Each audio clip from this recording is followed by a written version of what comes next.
मालिक बाख्रा बार्नु भएको छ। बहिनीका बाख्रा हुन्।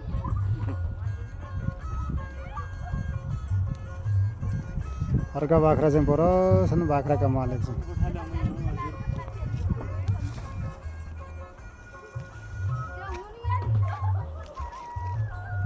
ल भन्नुहोस् बाख्रो पाल्दा कस्तो लागिरहेछ हजुरलाई? बाख्रो पाल्दाखेरि समस्या त धेरै समस्या छ। हजुर हजुर। किन भनेपछि कति बेला नखत्तै रुपियाँ पाइन्छ त्यतिखेर चाहिँ पालौँ पालौँ जस्तो लाग्छ होइन? मान्छे नभएपछि बाख्रै फालौँ जस्तो लाग्छ।